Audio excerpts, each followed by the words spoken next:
Le coup de tocsin. Bonjour Didier Maisto. Bonjour Clémence Soudiakova, Et comment ça va? pardonnez-nous pour le retard que nous avons pris sur Toxin. Et puis je vois que nos autres invités derrière sont déjà là dans les starting blocks. Donc pardon à tous, j'en profite. On a pris le temps de donner la parole à cet Ouais. avocat Non, mais qui s'est imposé. il y a Cugnache et Castelnau, ils sont tranquilles, ils peuvent attendre. Oui, voilà, on leur Je vais faire propose un durer petit le café. plaisir. On leur propose un petit café à distance. Alors, Didier, je vous écoute. De quoi vous nous parlez aujourd'hui?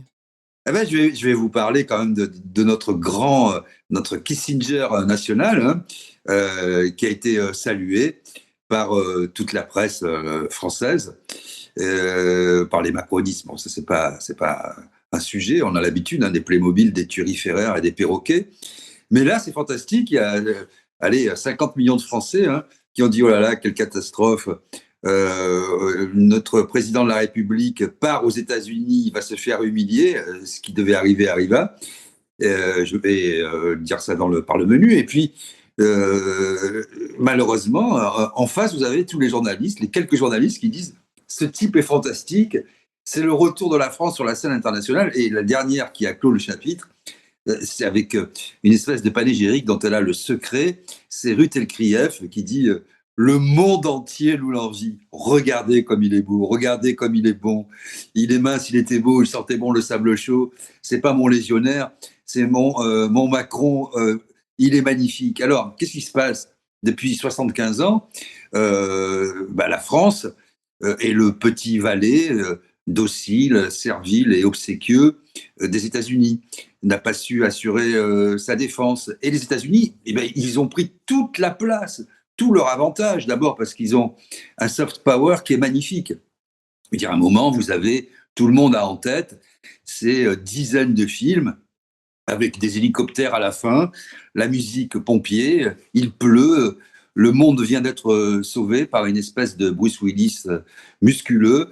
Une femme arrive, elle est tombée amoureuse de lui, elle a les seins qui dardent sous une pluie battante et ce t-shirt mouillé avec son enfant issu d'un premier mariage et le savant avec des petites lunettes qui est essentialisé. On comprend que c'est un savant juif israélien qu'on vient protéger. Ça, c'est le discours, c'est le soft power américain, et on a été nourri par ça et par toutes les séries américaines, policières, etc. Et c'est toujours la même histoire en fait. Les gentils viennent sauver le monde contre les méchants. Ils sont beaux, ils sont grands, ils assument leur rôle de gendarme du monde et ils viennent protéger les petits Européens fébriles des pays dans lesquels on va faire du tourisme, visiter des musées et bien manger, puisque chaque fois, quand M. Macron était allé aux États-Unis, son ami Biden l'avait reçu en faisant sonner à la Nouvelle-Orléans des pseudo-orchestres de jazz et des gens qui défilaient avec une baguette et un béret. Voilà comment on est vu. Et donc, qu'est-ce qui s'est passé pour venir dans le vif du sujet? Il s'est passé que Trump a pas bougé d'un iota. Il a dit voilà quel est mon plan pour l'Ukraine. Je ne bougerai pas d'un iota. Il n'a même pas eu besoin de le dire. Quand Macron parlait, il l'écoutait même pas, il regardait ailleurs. Quand on lui a traduit, il a fait avec la main, ouais, bof, bof, bof. Et donc, qu'est-ce qui va se passer? Il va se passer que l'Ukraine elle va devoir rembourser le pognon, comme dit Trump, parce que lui, la seule chose qui l'intéresse, même s'il a exagéré les chiffres, c'est que les États-Unis rentrent dans leur argent, récupérer les terres rares.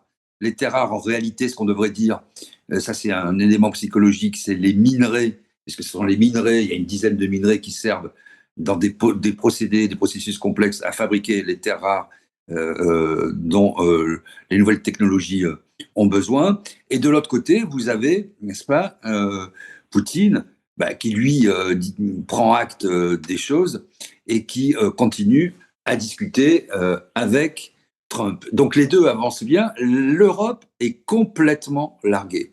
L'Europe, en 70 ans, 75 ans, n'a pas su faire un embryon même d'armée européenne.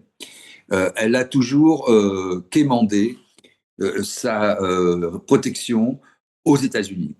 Elle n'est d'accord sur rien. On n'est pas en capacité de déployer des hommes si on déploie 20 000 hommes. C'est le bout du monde, je parle pour les Français, sur les scènes extérieures. Donc aujourd'hui, les États-Unis, la Russie ont récupéré plus de 20% du territoire. Parallèlement à ça, et c'est ça sans doute le plus important, il y a eu 2 votes de résolution à l'ONU où les États-Unis se sont abstenus, ont voté contre, la Chine s'est abstenue, bon, beaucoup de pays. Et en réalité, quand on regarde ce vote, c'est assez extraordinaire de constater que cette même résolution, à peu près la même, avait déjà été présentée il y a 3 ans. 143 pays l'avaient signée en disant oui, il faut que l'Ukraine soit protégée, garde l'intégrité de ses frontières. Aujourd'hui, il n'y en a plus que, je ne sais plus, 93. On en a perdu 50 ou 52. Donc, le monde entier a pris acte de ce qui s'était passé, que l'OTAN, et en tout cas l'Ukraine, avait perdu la guerre, comme avec Régis d'ailleurs nous l'avions annoncé, hein. Même Napoléon s'était cassé les dents contre cette armée russe.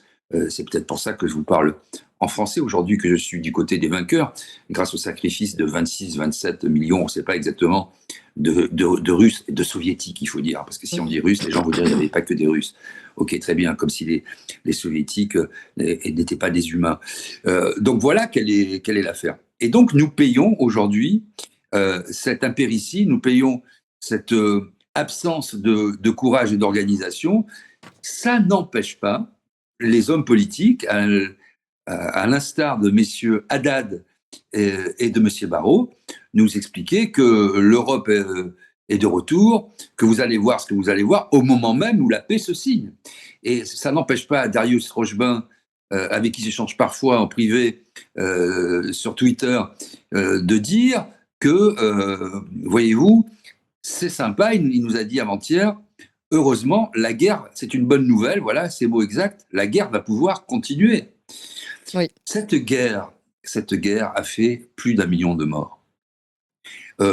On le sait aujourd'hui, Zelensky a enrôlé de nombreuses femmes, des enfants, des jeunes adolescents dans cette guerre que plus personne depuis longtemps ne veut faire parce que c'est un véritable mouroir. Didier, juste précisons tout de même, soyons honnêtes, ça a été aussi le cas côté russe, hein. Les jeunes, en tout cas les très Bien jeunes. sûr. Non, mais moi, vous savez, je suis magnanime. Voilà, Et non, mais donc si on parle d'un côté, parlons de l'autre. Mais voilà, non, mais moi, je n'ai jamais, justement, vous le savez, compté les morts d'un côté ou de l'autre. Quand je dis 1 million, c'est bien partagé, effectivement, vous avez raison de le souligner, c'est partagé des 2 côtés.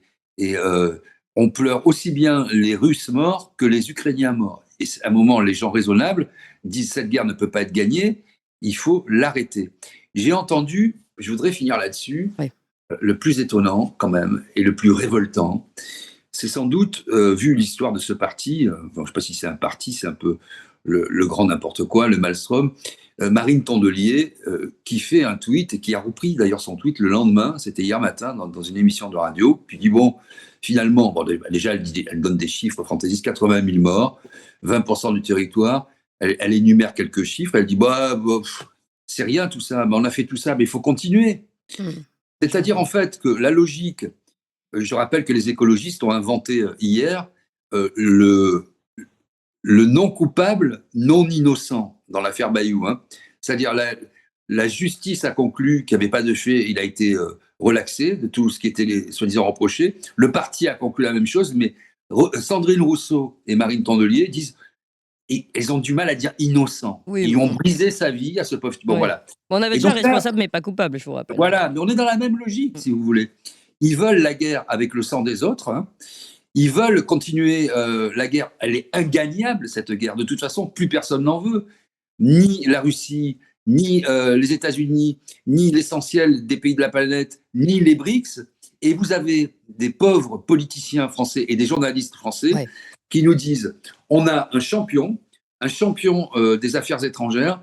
Nous sommes les champions de la guerre. La vérité, c'est que si il y a un rapport sénatorial qui le dit très bien, hein, qui est sorti il y a quelques mois, en cas de guerre de forte intensité, nous tiendrions même pas une semaine. 3 jours. Il y a 1000 morts par jour.